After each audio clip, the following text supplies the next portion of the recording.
Hello বন্ধুরা, আমি মৈনাক চলে এলাম নতুন একটা ভিডিওতে। আজকে এই ভিডিওতে কথা বলবো জিতু কামালকে নিয়ে। জিতু কামাল স্বরূপ বিশ্বাসকে নিয়ে বেশ কিছু মন্তব্য রেখেছেন এবং সেইটা নিয়ে মনে হলো আমার অবশ্যই কিন্তু একটা ভিডিও বানানো উচিত। অনেক জায়গা থেকে অনেকগুলো ইন্টারভিউ আমি দেখলাম, কিন্তু আমার মনে হলো আমারও এখানে কিছু স্টেটমেন্ট দেওয়া দরকার এবং এইটা নিয়ে একটা ভিডিও বানানো এই মুহূর্তে খুব গুরুত্বপূর্ণ একটা টপিক। তাই জন্য মনে হলো ভিডিওটা বানাই। তার আগে ছোট্ট অনুরোধ করব, তোমাদের যদি ভিডিওটা ভালো লাগে ভিডিওতে একটা লাইক করো, কমেন্ট করো। চ্যানেলে প্রথমবার হয়ে থাকলে চ্যানেলটাকে অতি অবশ্যই কিন্তু আগে সাবস্ক্রাইব করে দিও।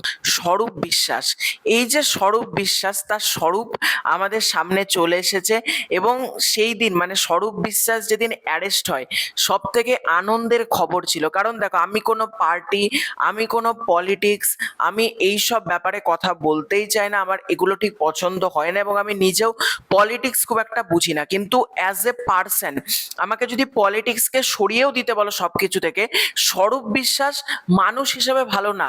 সে একটা কোরাপ্টেড মানুষ, সে একটা তোলাবাজ। তার কাছে সিনেমা রিলিজ করতে গেলে সে টাকা দায় করতো।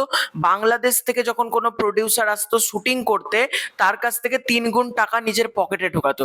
সে হচ্ছে স্বরূপ বিশ্বাস। এবং অরূপ বিশ্বাসও তাই। মেসি কাণ্ড নিয়ে আর প্রত্যেকেরই জানা। আমি এর মধ্যে কোনো পলিটিক্সকে টানবো না, কিন্তু বিশ্বাস ব্রাদার্স যারা রয়েছে, অরূপ বিশ্বাস এবং স্বরূপ বিশ্বাস, দুজনেই হচ্ছে মানে প্রকৃতপক্ষে কোরাপ্টেড এবং মানুষ হিসেবে প্রচন্ড খারাপ মানুষ হিসেবে যা বোঝায়, এই দুজনের হচ্ছে ডেফিনেশন তাই।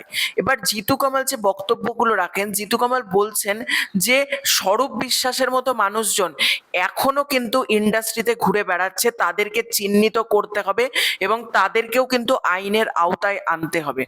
এটার সাথে কিন্তু আমিও একমত। দেখো, আজকে অপরাজিত সিনেমাটা অনীক দত্তর কি মানে অনীক দত্ত আমাদের থেকে চলে গেলেন, অনীক দত্তর কি ইচ্ছে ছিল না সেই সিনেমাটা বড় পর্দায় দেখার জন্য? মানে নন্দনে সেই সিনেমাটা জায়গা পেল না। এতটা প্রশংসিত সিনেমা, সারা বিশ্ব থেকে মানুষের ভালোবাসা পেল, অথচ নন্দনে জায়গা পেল না শুধুমাত্র অনীক দত্ত ভিন্ন পলিটিক্যাল দল করে বলে। এটা কোনো জায়গায় হয় কোনোদিন শুনেছো? আর রাজনীতি আলাদা আর ফিল্ম জিনিসপত্র আলাদা। ফিল্ম হচ্ছে শিল্প, আর্টিস্ট, একটা ভালো কিছু বানালাম। আর রাজনীতি অন্য, সিনেমা অন্য। এই টলিউডে আমি প্রথম দেখলাম যে রাজনীতি আর সিনেমা এক হয়ে গিয়েছে। মানে সেই দলটা এতদিন পর্যন্ত যে পূর্ববর্তী দলটা ক্ষমতায় ছিল, সেই দল না করলে তার সিনেমা রিলিজ করতে দেওয়া হবে না। এ কি জিনিস? মানে ভালো সিনেমা যতই বানাও না কেন, হয় তোমাকে প্রচুর টাকা দিতে হবে সেই তোলাবাজ স্বরূপ বিশ্বাসকে, নয়তো সিনেমা রিলিজ করা যাবে না। এই রকম পরিস্থিতিতে মানে অনীক দত্ত সিনেমা রিলিজই করলো না নন্দনে। আজকে কি হলো? অনীক দত্ত আমাদের মধ্যে নেই, তারপর সিনেমাটা রিলিজ করছে। আজকে অনীক দত্ত কিন্তু দেখতে পারতেন এই যে অতটা ফ্রাস্ট্রেশনে উনি ছিলেন, অতটা কষ্টে উনি ছিলেন, উনি কষ্ট করে ভবিষ্যতের ভূত বানালেন, সেই ছবিটা ব্যান্ড করে দেওয়া হলো।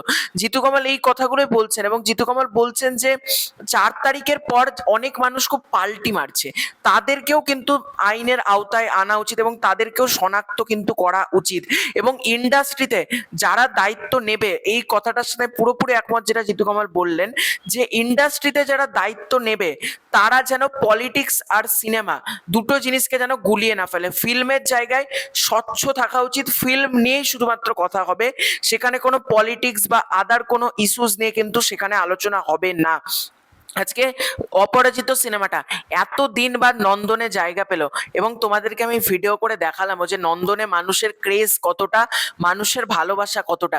এই ভালোবাসা কিন্তু আগেও পাওয়া যেত, অনীক দত্ত কিন্তু আগেও এই ভালোবাসাটা দেখতে পেতেন, শুধুমাত্র পলিটিক্সের শিকার হয়ে অপরাজিত সিনেমাটা কিন্তু রিলিজ করেনি। আমি জানি না ভবিষ্যতে ফিল্ম আর পলিটিক্স একসাথে আসবে কিনা, তবে আমার পক্ষ থেকে চাওয়া থাকবে ফিল্ম আর পলিটিক্স যে দলই ক্ষমতায় আসুক না কেন, আমার কোনো দল নিয়ে ম্যাটার না। এটা আমি ভিডিওর মধ্যে ক্লিয়ার করে দিলাম।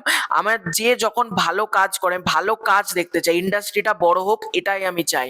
তো তোমাদের পুরো এন্টার বিষয়টাকে নিয়ে কি মতামত কমেন্ট করে জানিও।